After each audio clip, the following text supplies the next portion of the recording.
갤럭시의 최저가형 보급형인 갤럭시 M12가 출시되었습니다. 온라인 전용 자급제로만 출시되었고 출시된 가격은 198,000원입니다. 저는 할인 쿠폰까지 받아서 17만원대에 구매를 했습니다. 그럼 최저가형 갤럭시는 과연 어떤 성능을 보여줄지 언박싱부터 차례차례 하나씩 확인해 보겠습니다. 갤럭시 M12의 박스는 요즘 플래그십과 다르게 꽤 두껍습니다. 아무래도 스마트폰 보급률이 낮은 국가 타겟으로 개발되다 보니까 충전기를 빼기 어려웠던 모양입니다. 이건 예약 구매자에게 증정된 투명 케이스인데요. 정말 저렴한 TPU 기본 케이스입니다. 그럼 바로 박스를 뜯어보겠습니다. 박스 안에 가장 먼저 보이는 작은 박스에는 작은 설명서가 들어있습니다.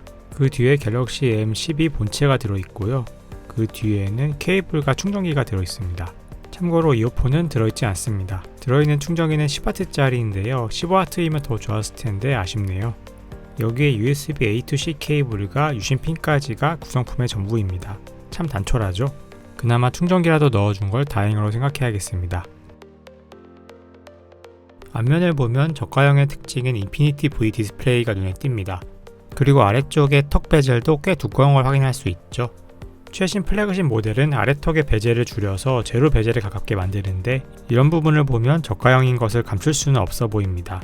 옆면에는 지문 인식 센서와 통합된 전원 버튼이 있는데 이 방식은 갤럭시 S10e에도 있던 방식과 똑같습니다. 개인적으로 쓰다 보면 측면 전원 인식이 디스플레이 지문 인식보다 더 정확하고 빨라서 편하더라고요. 그리고 갤럭시 M12는 검은색 단일 컬러로만 출시되었는데요. 실제로 보면 검은색이라기보다는 네이비색에 가깝습니다. 뒷면에는 독특한 패턴이 들어있는데 이건 약간 리모아 캐리어랑 비슷한 느낌이네요.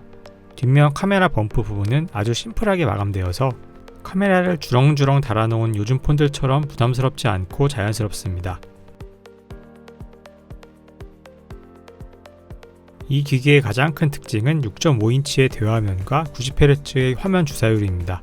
이전까지는 1초에 60번 깜빡이는 60Hz 디스플레이가 일반적이었지만 최근 출시한 갤럭시 S21이나 아이패드 프로 같은 플래그십 기기들은 1초에 120번 깜빡이는 120Hz 고주사율 디스플레이를 탑재하고 있습니다. 갤럭시 M12는 1초에 90번 깜빡이는 90Hz 디스플레이를 탑재했는데 이 스펙만 두고 보면은 60Hz만 지원하는 아이폰 12 프로보다 더 좋은 스펙입니다. 이렇게 실제로 비교해보면은 디스플레이가 훨씬 더 부드럽게 돌아가는 걸 확인할 수 있죠. 가끔 AP가 딸려서 버벅일 때에는 디스플레이도 끊기긴 하지만 90Hz가 제대로 작동할 때에는 이게 저가형 기기라는 생각이 전혀 들지 않습니다. 다만 화면 해상도는 720x1600의 HD 플러스급 해상도라서 화질은 좀 떨어지며 LCD 디스플레이이기 때문에 다른 OLED 화면들보다 밝기도 좀 어둡습니다. 요새는 카메라 개수가 고스펙을 상징하는 척도처럼 돼버렸는데요. 갤럭시 M12는 저가형임에도 불구하고 4개의 카메라가 달려 있습니다. 메인으로 4800만화소 f2.0의 카메라를 장착하고 초광각에는 500만화소 f2.2의 카메라를 장착하였습니다. 카메라의 성능은 생각보다 떨어지지 않았고 갤럭시 S21 플러스와 아이폰 12 프로와도 비교해 보았는데 저가형 스마트폰 치고는 상당히 괜찮은 사진을 뽑아내 주었습니다. 망원 화각의 카메라는 달려있지 않지만 기본 화각으로 10배 줌까지 지원이 됩니다.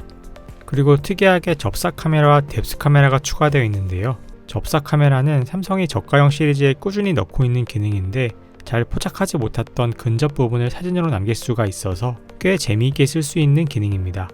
뎁스 카메라는 실제로 촬영이 되는 카메라는 아니고 인물 모드를 촬영할 때 배경 흐림에 사용되는 카메라입니다. 그래서 사실 쿼드라고 하기보다는 트리플 카메라로 하는 게 맞을 것 같기는 해요. 보통 트리플 카메라라고 하면은 기본과 광각, 망원으로 구성되는데 M12 같은 경우에는 망원 대신에 접사가 들어간 것으로 생각하시면 되겠습니다. 외부 활동이 많다면 배터리는 많을수록 좋죠. M12는 5000mAh의 대용량 배터리를 장착해서 상당한 사용시간을 자랑합니다. 삼성전자 홈페이지에서 공개한 최대 인터넷 사용시간이 20시간인데 갤럭시 S21의 15시간보다 훨씬 높은 수치입니다. 저가형이라고 빼먹지 않고 15W 고속 충전까지 지원하기 때문에 충전하는데 오래 걸릴 걱정은 안 하셔도 됩니다. 다만 무선 충전은 아예 지원하지 않아서 원래 쓰던 무선 충전 패드가 있다면 M12와는 함께 쓰지 못하게 될 것 같습니다. 갤럭시 M12는 AP로 갤럭시 A21S에 들어간 엑시노스 850을 탑재했습니다. 이 엑시노스 850은 갤럭시 A12에 탑재된 미디어텍 P35보다 더 성능이 높습니다. 갤럭시 A12가 27만원에 출시된 걸 보면 19만원에 출시된 갤럭시 M12에 더 좋은 AP를 탑재한 것은 하각상을 범하는 AP 라인업이 아닌가 생각이 듭니다. 애당초 M 시리즈는 A 시리즈와는 다르게 해외 저가 시장을 타겟으로 출시되기 때문에 중국 폰들과 경쟁하기 위해 혜자급 가성비를 내세우고 있기는 합니다. 참고로 갤럭시 M12는 지난달 인도에서 출시되었을 때 48시간 만에 가장 많이 팔린 스마트폰이라는 기록을 세웠다고 하네요. 그 외에도 1테라까지 마이크로 SD카드를 사용한 용량 확장이 가능하며 3.5파이 이어폰 잭도 탑재해서 유선 이어폰을 사용 가능하다는 깨알같은 장점이 있겠습니다. 갤럭시 M12는 저가형이다 보니까 당연히 원가 절감 포인트들이 엄청 많습니다. 그 중에서도 아쉬운 점들을 말씀드리면 먼저 국내에서 갤럭시를 쓰는 가장 큰 이유인 삼성페이를 지원하지 않습니다. 삼성페이에 사용하는 MST와 NFC 모듈이 없기 때문인데요. 근거리 통신으로 많이 쓰이는 NFC 모듈까지 빼버려서 삼성페이 말고도 NFC를 이용하는 많은 어플들도 제대로 작동하지 않을 것 같습니다. 이뿐만 아니라 지자개 센서도 빠져있기 때문에 나침반을 켜보면 방향을 빠르게 잡지 못하는 걸 확인할 수 있습니다. 맵이나 지도에서 길을 찾을 때 번거로움을 좀 느낄 수 있을 것 같아요. 그리고 와이파이도 5GHz를 지원하지 않아서 2.4GHz 와이파이만 사용할 수 있는 점도 단점입니다. 2.4GHz 와이파이가 호환성과 안전성이 좋은 대신에 5GHz보다는 느리기 때문에 다운로드 속도가 좀 느릴 수 있겠습니다.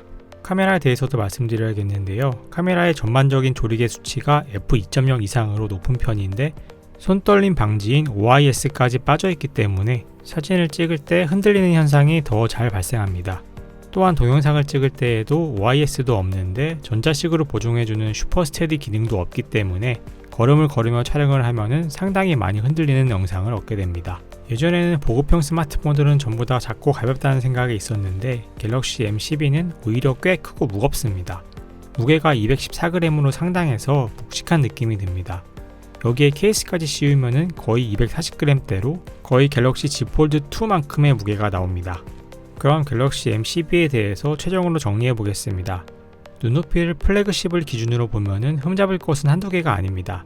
하지만 여기서 다시 우리가 봐야 할 것은 이 제품의 가격입니다. 19만원대의 가격을 보고 다시 위에 보았던 장점들 90Hz 디스플레이, 꽤 준수한 카메라, 저가형 치고 괜찮은 AP 등을 보면은 이 가격대의 스마트폰에서는 최강급이라고 말해도 될 것 같습니다. 이런 점에서 봤을 때 이 제품을 추천드릴 수 있는 분은 기본적인 전화, 문자, 카톡, 인터넷만 쓰는 어르신들이나 사업용으로 새 컴퍼니 필요하신 분들, 아니면 공부에 집중하기 위해서 고성능의 스마트폰을 일부러 피하는 학생들에게도 유용할 것 같습니다. 하지만 메인 스마트폰으로 쓰기에는 자잘한 원가 절감 포인트들 때문에 불편한 점이 많아서 추천드리기는 어려울 것 같습니다. 저가형보다 더욱 저렴한 이런 초저가형 스마트폰들은 빠르게 발전하는 국내 스마트폰 생태계의 발전을 감안하면 오히려 오래 못 버티고 기변을 하게 될 수도 있으니 차라리 조금 더 돈을 들여서 저가형이지만 기본적인 스펙은 갖추고 있는 A32급 이상을 구매하시길 추천드리겠습니다. 그럼 여기까지 인사이트였습니다. 오늘도 시청해주신 여러분 감사드립니다.